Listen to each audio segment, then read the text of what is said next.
Kami bersyukur punya Tuhan yang menjadi sahabat kami, yang mau mengorbankan hidup untuk keselamatan jiwa kami.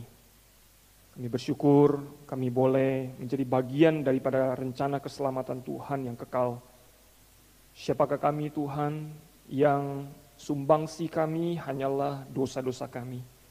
Tidak ada jasa, tidak ada usaha, kerja keras yang bisa kami banggakan dan yang bisa kami agungkan untuk bisa mendapatkan keselamatan. Semua hanya karena anugerah yang Engkau berikan cuma-cuma dalam hidup kami. Biarlah dengan pengertian ini kami mau hidup bagi Engkau Kristus. Kami mau menyenangkan dan memuliakan nama-Mu. Biarlah melalui firman yang kami baca, boleh kembali membawa kami memahami pengertian yang lebih dalam bagaimana kami bisa seharusnya hidup dan bersyukur akan keselamatan di dalam Tuhan. Terima kasih Tuhan, kami serahkan waktu di depan ini ke dalam tangan-Mu. Hanya di dalam nama Tuhan Yesus kami berdoa. Amin. Silakan duduk. Shalom, jemaat yang terkasih.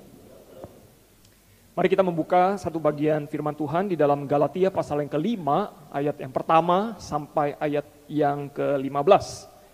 Galatia pasal yang kelima, ayat yang pertama sampai yang ke-15.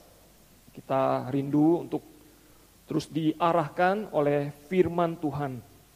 Mari kita membuka Galatia 5, 1-15, saya akan bacakan bagi kita semua. Saya akan membaca di dalam Alkitab terjemahan baru, edisi yang kedua. Bapak Ibu bisa menyimak. Ya, jadi Alkitab edisi yang kedua ini adalah revisi. Ya, kadang orang berpikir kok Alkitab bisa diubah-ubah, ya, bukan diubah, ya. Alkitab kita itu tidak pernah berubah di dalam tulisan aslinya, tetapi dalam penerjemahan memang kadang ada yang cocok pengertian, ada yang perlu diperbaiki supaya kita bisa lebih memahami dengan bahasa kita dengan lebih baik begitu. Jadi TB2 ini bahasanya mungkin lebih bisa kita beberapa hal bisa kita lebih pahami ya kalau kita membaca. Jadi silakan Bapak Ibu membaca mengikuti ya dengan Alkitab masing-masing. Boleh lihat ada sedikit-sedikit perbedaan tetapi tidak mengubah maknanya begitu ya. Galatia pasal 5 saya akan bacakan, demikian bunyi firman Tuhan. Supaya kita sungguh-sungguh merdeka, Kristus telah memerdekakan kita. Karena itu berdirilah teguh dan jangan mau lagi dikenakan kuk perhambaan. Sesungguhnya aku Paulus berkata kepadamu, jikalau kamu menyunatkan dirimu, Kristus sama sekali tidak akan berguna bagimu. Sekali lagi kutegaskan kepada setiap orang yang menyunatkan dirinya bahwa ia wajib melakukan seluruh hukum Taurat. Kamu lepas dari Kristus jikalau kamu mengharapkan pembenaran melalui hukum Taurat. Kamu hidup di luar anugerah. Sebab oleh roh dan karena iman, kita menantikan pembenaran yang kita harapkan. Sebab bagi orang-orang yang ada di dalam Kristus Yesus, hal bersunat atau tidak bersunat tidak mempunyai arti. Hanya iman yang bekerja oleh kasih. Dahulu kamu berlomba dengan baik. Siapa yang menghalang-halangi kamu, sehingga kamu tidak menuruti kebenaran lagi? Ajakan untuk tidak menurutinya lagi bukan datang dari Dia yang memanggil kamu. Sedikit lagi sudah membuat seluruh adonan mengembang. Dalam Tuhan aku yakin tentang kamu bahwa kamu tidak mempunyai pendirian lain dari ini. Namun, orang yang mengacaukan kamu akan menanggung hukumannya, siapapun juga dia. Lagi pula aku ini, saudara, jikalau aku masih memberitakan sunat, mengapa aku masih dianiaya juga? Sebab kalau demikian, salib bukan sandungan lagi.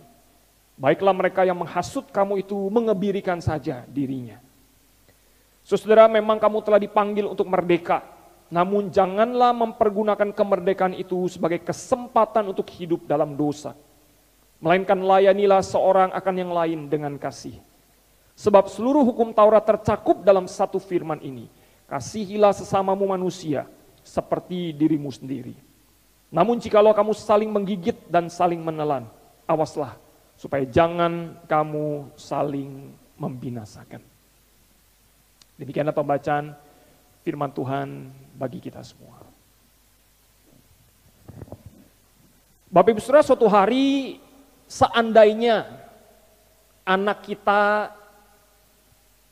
mulai bisa berpikir, begitu ya. Kadang mereka kalau kecil kan mereka nurut-nurut aja begitu. Tapi mungkin bertambah dewasa, mereka mulai bisa berpikir dan suatu hari mereka berkata kepada kita, "Mama, saya mau hidup bebas dari papa dan mama. Saya mau tentuin sendiri. Saya mau pergi sekolah kek, enggak kek, terserah saya. Saya nanti mau kuliah atau enggak, terserah saya. Saya mau bebas, saya mau merdeka. Saya nggak mau diatur sama papa mama. Saya mau kerja, atau saya mau nganggur, saya mau nikah, atau saya mau jomblo, begitu kan. Sampai saya tua, terserah saya.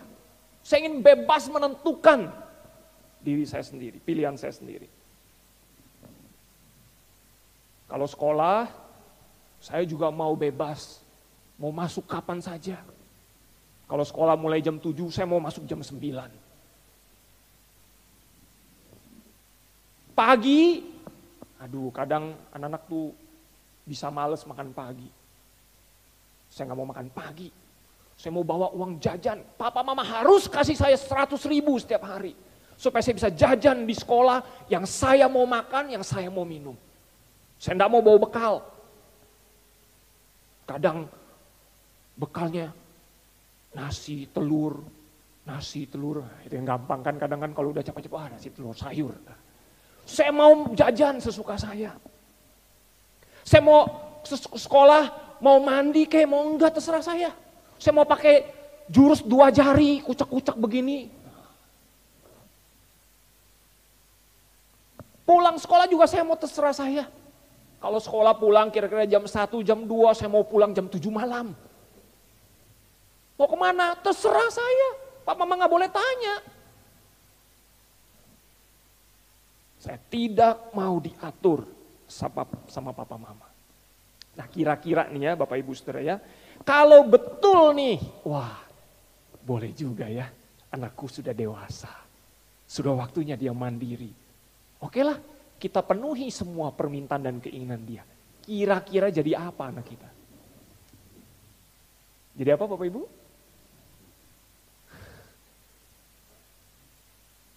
Waduh, saya bisa membayangkannya, mengerikan. Mengerikan. Sekolah suka-suka dia, nggak mau pakai seragam, maunya pakai baju tidur ke sekolah. Suka-suka. Mengerikan. Nah saya membayangkan ya, kalau betul nih kita berikan, ya terserah dia atur hidupnya ya setiap hari. Saya pikir juga mungkin dia juga di rumah suka-suka dia. Misalnya dia berkata, wah saya gak suka nih barang ini nih, wah TV-nya lama, dihancurin sama dia. Gebrek, supaya apa? Beli baru. Ya. Kalau dia marah, piring dihancurin, gelas dihancurin, semua gitu kan.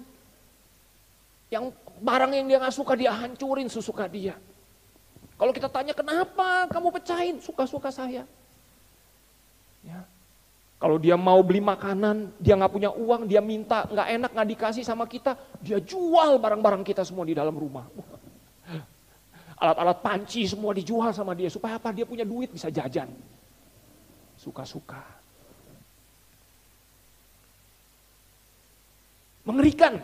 Apakah ini yang namanya kebebasan Bapak Ibu Saudara? Apakah ini yang namanya kemerdekaan yang sesungguhnya? Saya rasa ini bukan namanya kebebasan dan kemerdekaan, tapi ini namanya kebablasan, keterlaluan. Kalau kita sayang sama anak kita, saya rasa kita tidak akan memberikan dia kebebasan dan kemerdekaan seperti itu. Bahkan kalau dia pun bisa mengerti, saya rasa kita tidak ingin dia hidupnya seperti itu. Suka-suka dia, bebas, merdeka, apa yang dia mau dia bisa lakukan. Saya rasa enggak, kita kalau sayang sama dia, kita pasti akan memberi nasihat, menegur, memberi peringatan, bahkan memberikan sanksi atau hukuman. Kalau misalnya apa yang dia lakukan itu tidak benar. Itu karena apa? Kasih dan sayang kita. Betulkah mereka sudah menjadi pribadi yang bebas atau merdeka? Saya rasa tidak. Justru mereka telah diperbudak.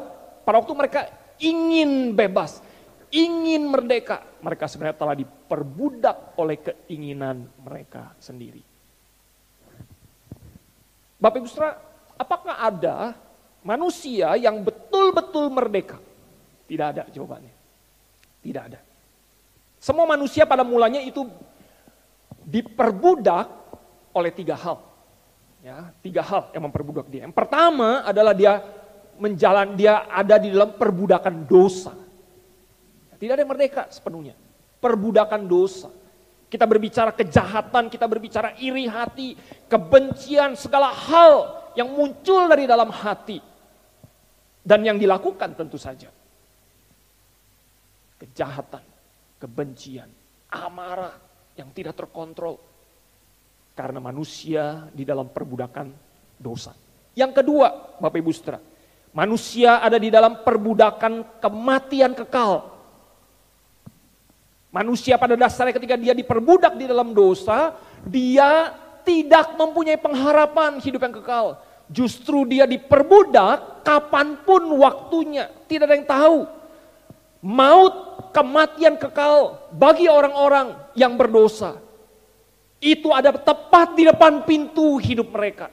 Sewaktu-waktu ketika mereka meninggalkan dunia ini, langsung kematian kekal itu menjemput mereka. Maut menjemput mereka. Manusia sewaktu-waktu. Kalau kita katakan mereka masuk ke dalam neraka kebinasan kekal bagi yang berdosa. Mereka ada di perbudakan kematian kekal. Tidak bisa lepas. Tidak bisa lepas. Dan yang ketiga, manusia di dalam perbudakan iblis. Kuasa kegelapan yang terus menghantui dan mempengaruhi hidupnya. Nah, tiga ini berkolaborasi, Bapak Ibu Saudara, perbudakan dosa, perbudakan kematian kekal atau perbudakan maut, dan keperbudakan iblis. Dan kita bisa membayangkan mengerikan sekali, bukan? Orang-orang yang diperbudak oleh tiga hal ini. Dosa, maut, dan iblis. Mengerikan hidupnya. Maka tidak heran Bapak Ibu Saudara, kita sering kali mendengar bagaimana kehidupan, karakter, perbuatan orang yang ada di dalam tiga perbudakan ini. Kita sering mendengar berita orang bisa membunuh sesamanya karena hanya terlilit hutang pinjol. Ya, terbaru kan? Senior bisa membunuh junior di salah satu kampus ternama di Depok. Hanya karena hutang pinjol. Begal motor seenaknya bacok orang sana sini. Gak peduli orang itu punya keluarga, punya anak masih kecil. Pokoknya dia melakukan apa yang dia suka. Nah mungkin juga sebagian kita berpikir, wah saya kan gak seperti orang-orang ini ya. Saya ini paling bohong lah. Ya paling bohong lah. Gak jauh-jauh lah ya, gak sampai begitulah perbuatan mengerikan. Aduh enggak ada jauh. Saya paling bohong aja. Bapak Ibu Saudara, tidak ada dosa besar, dosa kecil di mata Tuhan. Semua dosa sama di mata Tuhan, semua dosa harus dihukum. Nah bagaimana kita bisa terbebas dari tiga perbudakan ini? Ya. Nah banyak orang berusaha dengan usaha dan kekuatannya sendiri. Dengan cara apa? Melakukan perbuatan baik, mereka membayar dosanya. Supaya terbebas dari hukuman kekal, supaya mereka tidak masuk neraka. Mereka berbuat baik, berbuat amal, mereka mempersembahkan kurban, mereka melakukan banyak hal. Supaya terbebas dari dosa, maut, dan kuasa iblis. Kalau di dalam konteks Yahudi, Bapak Ibu Saudara, bagian yang kita baca, melakukan hukum Taurat, juga adalah cara mereka pada waktu itu untuk apa? Menyelesaikan tiga perbudakan ini. Nah Bapak Ibu, hukum Taurat itu perlu kita ketahui, seringkali kita memahami hukum Taurat itu buruk, jelek, kotor. Sebenarnya tidak Bapak Ibu Saudara. Hukum Taurat itu sebenarnya bukan sesuatu yang bersifat dosa atau buruk.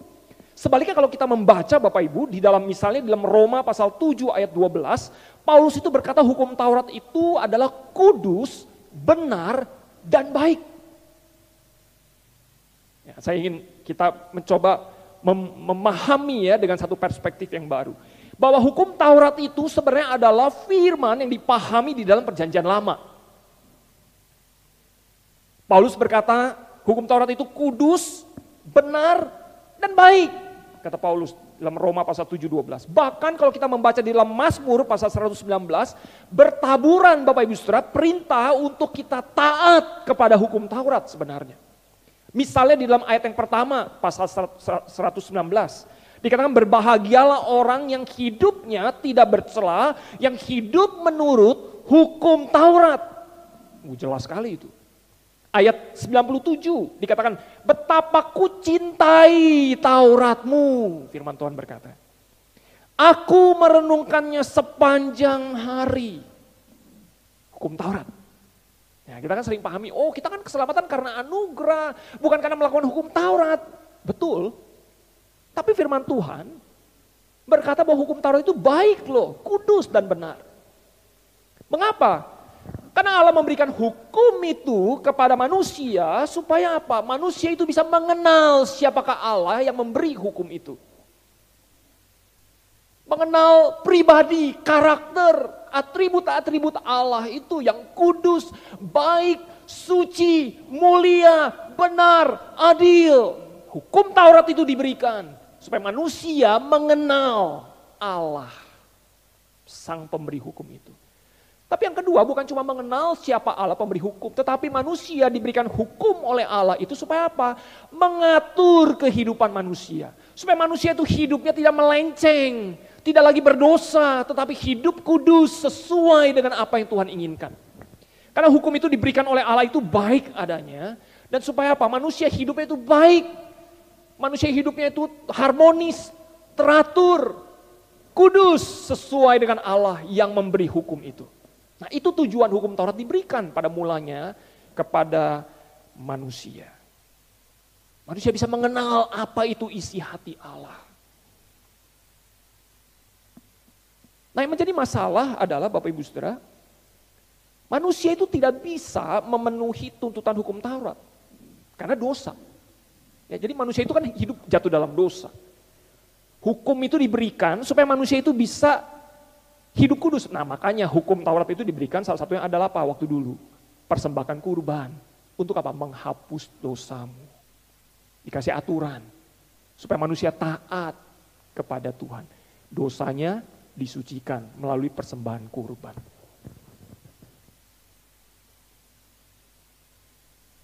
Tetapi bisakah manusia memenuhi semua tuntutan hukum Taurat itu? Gak bisa. Karena apa?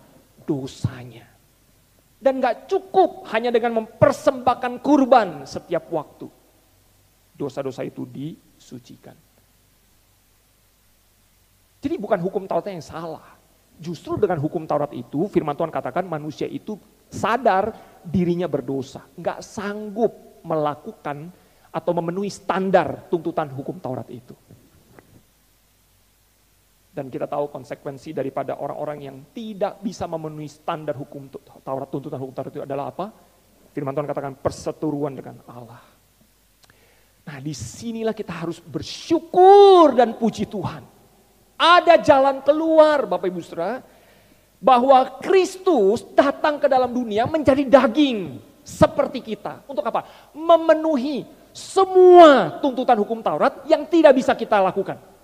Kita tidak bisa lakukan Bapak Ibu Saudara, tapi Kristus mau datang ke dalam dunia menjadi manusia seperti kita, berdaging, supaya dia bisa menggantikan kita memenuhi seluruh tuntutan hukum Allah itu.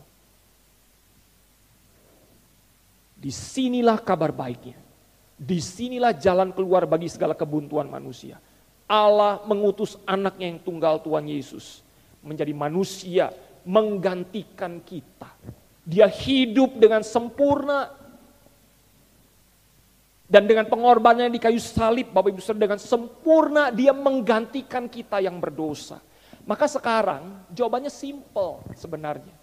Kalau kita ingin memenuhi tuntutan hukum Taurat Allah, menjadi seperti yang Tuhan inginkan, kudus, benar, baik adanya itu, kita harus cukup dengan percaya Tuhan Yesus yang sudah memenuhi seluruhnya bagi kita. Bapak Saudara, ini pemahaman doktrinal yang harus kita punya. Memang tidak mudah. Saya mencoba untuk bagaimana kita memahaminya dengan baik. Ya. Bahwa sebenarnya kita sudah punya Tuhan Yesus yang telah memenuhi seluruh hukum Taurat itu buat kita. Kita tidak perlu melakukannya lagi, Bapak Ibu Saudara. Cukup hanya tinggal di dalam Kristus. Percaya kepada Kristus saja. Kita di mata Bapa di surga sudah memenuhi seluruh hukum Taurat itu dengan sempurna. Karena Kristus telah melakukannya untuk kita dengan sempurna. Bapak Ibu Saudara, Kristus telah memerdekakan kita, firman Tuhan. Dikatakan supaya kita sungguh-sungguh merdeka. Kristus, hanya Kristus, tidak ada yang lain yang telah memerdekakan kita. Kalau Bapak Ibu Saudara mau bebas dari 3 tirani perbudakan dosa, maut, dan iblis. Hanya percaya kepada Tuhan Yesus. Itu jawabannya. Tidak ada jawaban lain. Hanya di dalam Tuhan Yesus. Satu-satunya cara untuk bebas dari dosa adalah berpegang kepada salib Kristus, di mana Dia mati menanggung dosa menggantikan kita. Satu-satunya cara kita bebas dari kematian kekal, maut itu adalah apa? Percaya kepada kuburnya yang kosong, di mana Dia bangkit memberi hidup yang kekal bagi orang-orang yang percaya kepadanya. Satu-satunya cara kita bebas dari kuasa iblis adalah dengan percaya di dalam kemenangan sempurna Tuhan Yesus di kayu salib. Itu saja caranya. Tidak perlu yang lain. Tidak perlu lagi kita berbuat baik untuk mendapatkan keselamatan kita. Karena apa? Tuhan telah terlebih dahulu menyelamatkan kita. Pada waktu kita berdosa. Kita bersyukur. Kristus telah menyelamatkan kita. Banyak orang berpikir, serius? Hanya percaya saja kita dapat keselamatan? Ya, itu kebenarannya. Itu Injil yang sejati.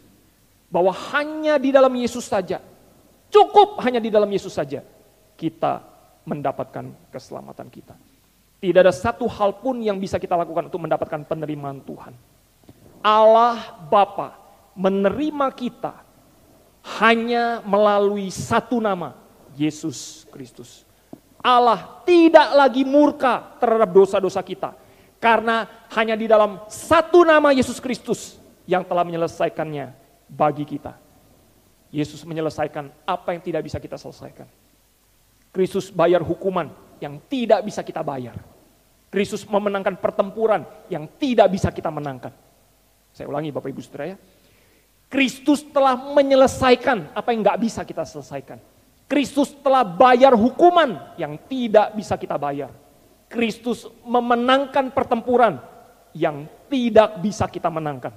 Dia melakukannya bagi Bapak Ibu Saudara dan saya. Itu Injil yang sejati. Ayat 4-6 dikatakan, kamu lepas dari Kristus, jikalau kamu mengharapkan pembenaran melalui hukum Taurat. Nggak ada pembenaran melalui hukum Taurat. Karena kamu nggak bisa memenuhi hukum Taurat itu. Kalau kamu lepas dari Kristus, kamu hidup di luar anugerah. Sebab oleh roh dan karena iman, kita menantikan pembenaran yang kita harapkan. Sebab bagi orang-orang yang ada di dalam Kristus Yesus, hal bersunat, tidak punya arti. Hanya iman yang bekerja oleh kasih. Bapak Ibu Saudara, orang yang sudah di dalam Kristus, dia menjadi milik Tuhan. Seperti anak lah sama papanya. Anak itu mau nakal bagaimanapun, Bapak Ibu Saudara, papanya tetap mengakui dia sebagai anak. Nggak bisa dipisah. Ya. Kalaupun di kartu keluarga misalnya, nama anak itu dicoret. Tetap relasi papa anak itu nggak bisa hilang. Karena dia adalah anak secara biologis. Nah, kita bersyukur Allah kita mengangkat kita menjadi anak-anaknya. Dan kita tahu bahwa Allah kita kalau sudah mengangkat kita menjadi anak-anaknya, nggak bakal dilepas Bapak Ibu Saudara, nggak bakal dilepas. Nah masalahnya begini Bapak Ibu Saudara, banyak orang Kristen mau-mau aja dikenakan kuk perhambaan.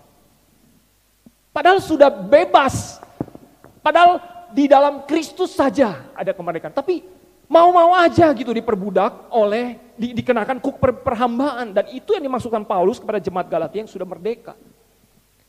Bapak Ibu, Paulus mengingatkan kepada jemaat pada waktu itu, hati-hati jangan mau dipengaruhi sama guru-guru palsu yang mengajarkan bukan Injil yang sejati. Apa sih yang guru-guru palsu ini ajarkan? Firman Tuhan katakan mereka itu mencoba menghalang-halangi. Ya, lalu juga dikatakan mereka itu mengajak. Dikatakan juga mereka menghasut jemaat Galatia untuk apa? Kembali kepada praktek kalau sunat itu, hukum Taurat itu menyelamatkan mereka.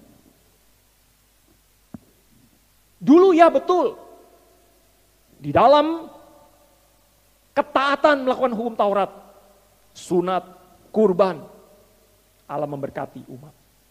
Tapi setelah Kristus mati di kayu salib menjadi kurban yang sempurna, maka seharusnya semua dibawa hanya kepada Kristus, tidak lagi yang lain. Tidak perlu lagi mereka mempersembahkan kurban untuk mendapatkan keselamatan. Tapi mereka cukup memandang kurban yang sempurna, percaya kepada kurban yang sempurna di dalam Yesus itu. Tetapi orang-orang jemaat Galatia pada waktu itu berhadapan dengan nabi-nabi palsu yang mencoba untuk mempengaruhi mereka untuk kembali kepada tradisi yang lama. Mereka menghasut, kira-kira beginilah ajakan mereka. Saudara, kamu yakin keselamatan hanya karena percaya Yesus? Coba deh pikir lagi, kita ini udah punya tradisi sunat ratusan tahun lamanya. Dan itu ada loh di hukum Taurat kita. Allah Yahweh mengajarkan kepada kita bahwa dengan sunat kita diikat perjanjian dengan Allah. Kalau pada masa sekarang kira-kira ayo kita berkurban lagi. Mempersembahkan kurban. Kambing, domba, sapi dan macam-macam. Supaya apa? Dosa kita dihapus. Ayo kita berbuat baik. Karena dengan kebaikan kita akan terhindar dari karma. Kita bisa membayar dosa kita dengan kebaikan kita. Ayo kita berbuat amal, ayo kita hidup lebih religius. Kalau kamu baca Alkitab, pasti kamu diselamatkan.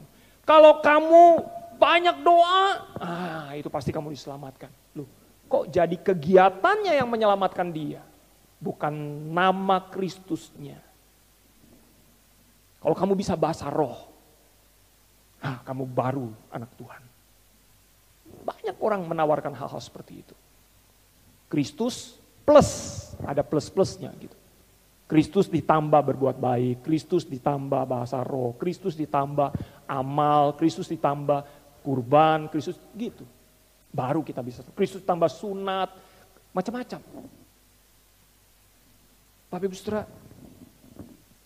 jaminan keselamatan kita bukan dari segala perbuatan kita, tetapi karena kita beriman percaya kepada Kristus. Itu Injil yang sejati. Apa 3 respon Paulus terhadap orang-orang ini?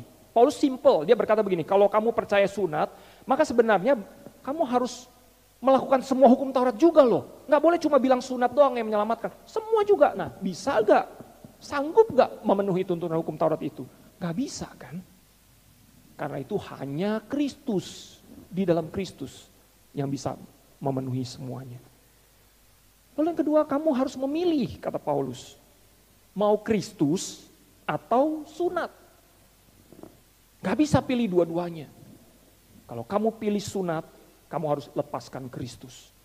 Karena Kristus tidak ada duanya. Kalau kamu pilih Kristus, kamu harus lepaskan segala perbuatan baik dan segala macam untuk mendapatkan keselamatan.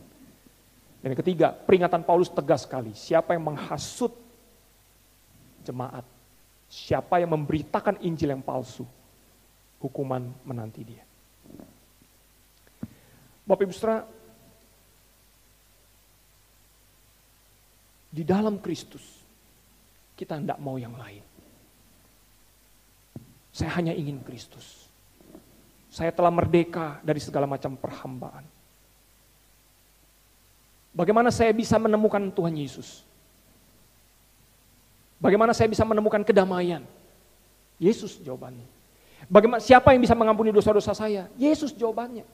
Siapa yang bisa memberi saya hidup yang baru? Yesus jawabannya. Siapa yang bisa membuka pintu surga? Yesus jawabannya. Bagaimana saya bisa menghilangkan rasa bersalah saya? Yesus jawabannya. Siapa yang bisa menyelamatkan orang berdosa seperti saya? Yesus jawabannya. Siapa yang bisa menyatukan hidup saya kembali? Yesus jawabannya. Siapa yang bisa menghibur saya? Yesus jawabannya.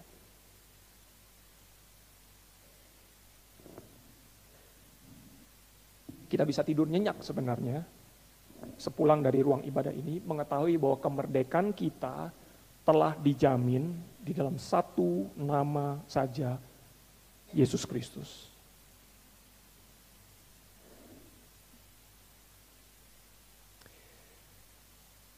Tapi mungkin kita berpikir, wah kalau gitu enak ya. Banyak orang gitu, wah kalau gitu enak ya jadi orang Kristen ya, percaya Yesus udah. Setelah itu bebas deh, mau berdosa kek, mau apa kek, gak mempengaruhi statusnya dengan Allah, dengan Tuhan. Di satu sisi betul, ketika kita berbuat dosa, Bapak Ibu Saudara, tidak mempengaruhi status kita dengan Tuhan. Tapi masa sih kalau kita sudah diselamatkan, dibebaskan dari 3 perbudakan mengerikan tadi, kita menjadi orang-orang yang tidak tahu diri. Saya rasa anak kita bebas di rumah, betul gak? Kita nggak mengekang mereka bagaimana gitu. Ya mereka bebas mau lari, mau jalan, mau apa, mau ambil air, apa terserah. Ya. Dan saya rasa kebebasan itu bukan berarti mereka bisa menghancurkan seluruh isi rumah, tidak kan? Ya, setiap anggota keluarga di rumah kita kan semua bebas. Mau mandi, mau apa, mau makan, ya, bebas. Tapi kebebasan dan kemerdekaan itu tidak membuat ada anggota keluarga kita yang menghancurkan seluruh isi rumah. Kan enggak kan? Kebebasan kita atau kemerdekaan kita di dalam Kristus adalah kebebasan yang bertanggung jawab. Kemerdekaan yang bertanggung jawab. Yang disyukuri. Sehingga bagi seorang anak ketika dia mendapatkan kebebasan di rumah, dia sadar bahwa dia harus hidup sebagai seorang anak yang baik. Dia akan membantu papa mamanya membersihkan rumah. Dia akan membantu menjaga kebersihan. Dia akan membantu bagaimana papa mamanya itu bahagia, senang. Meskipun kalau dia nakal, papa mamanya tetap anggap dia sebagai anak. Tapi dia sadar, oh saya tidak boleh ya. Masa membuat papa mama saya sedih, masa membuat papa mama saya menangis, masa membuat papa mama saya marah. Iya ya, oke, saya akan taat mendengar perintah papa mama saya. Saya akan mendengar dengan baik segala nasihatnya. Saya ingin membuat papa mama saya senang punya anak seperti saya. Meskipun, kalaupun anak itu tidak berprestasi, papa mamanya tetap sayang sama dia. Papa mamanya tidak sayang kepada dia pada waktu dia sudah berprestasi, enggak. Kita enggak begitu kan Bapak Ibu. Kita enggak bilang saya sayang sama kamu ketika kamu sudah jadi dokter yang terkenal. Enggak. Sebelum dia jadi apa-apa anak kita sayang bukan sama dia. Kita memberikan apa yang dia butuhkan bukan. Kita cukupkan semua kebutuhan dia bukan. Kenapa kita sayang sama dia sebelum dia jadi apa-apa. Sebelum dia memberikan kita sesuatu. Kita sudah sayang sama dia karena apa? Dia anak kita. Demikian juga dengan Tuhan. Tuhan sayang sama kita bukan karena kita sudah terlebih dahulu menyenangkan dia, bukan. Tapi karena Tuhan memang sayang sama kita, apapun kondisi kita. Tapi kita sebagai anak tentu tahu diri dong. Iya ya, Tuhan sudah sayang sama saya. Orang tua saya sudah berkorban. Tuhan sudah berkorban. Masa sih saya nggak tahu diri? Masa saya sih pakai kemerdekaan saya?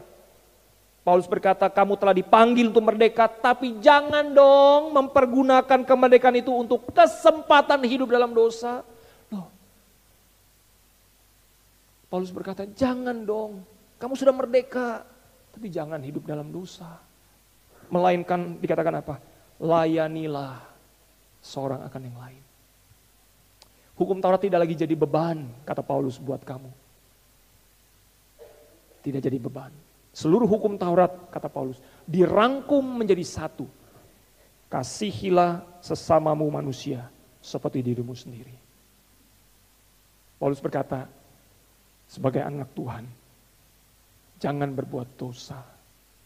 Orang-orang yang sudah merdeka, dimerdekakan dalam Kristus, jangan berbuat dosa. Melainkan apa? Hidup menyenangkan Tuhan kita. Dengan apa? Tentu saja dengan karakter kita. Meskipun mungkin secara karakter kita banyak hal yang mesti diubah, mohon Roh Kudus mengubah. Tutur kata, perkataan, perbuatan kita. Mungkin ada yang perlu diubah, mohon Tuhan mengubah. Bapak Ibu Saudara,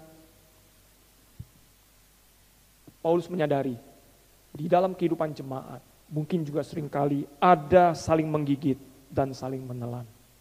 Mungkin terjadi perbedaan-perbedaan pendapat, berselisih paham. Paulus mengerti, karena kita manusia memang masih hidup di dalam dunia yang berdosa ini, di dalam kedagingan ini, kadang masih ada. Tapi Paulus berkata apa? Tetaplah mengasihi, berikan pengampunan, seperti yang Tuhan sudah berikan kepada kita. Dengan kata lain, sebagai gereja Tuhan, seharusnya komunitas gereja itu harus berbeda dengan komunitas di luar gereja. Disinilah kita mempraktekkan hidup sebagai anak Tuhan. Supaya ketika orang-orang melihat hidup kita, mereka juga boleh melihat Kristus. Maukah kita yang sudah merdeka di dalam satu nama Yesus Kristus, jaminan yang kekal itu, kita mau sekarang hidup bagi Dia. Seperti Paulus katakan, hidup bagi Kristus. Hiduplah bagi Kristus. Mari kita tundukkan kepala, kita berdoa.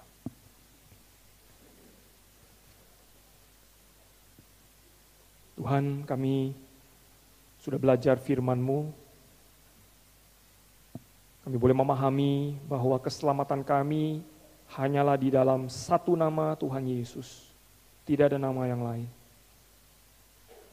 Biarlah Injil yang sejati ini kami pegang baik-baik di dalam hati kami. Menghibur kami. Membebaskan kami dari rasa bersalah kami.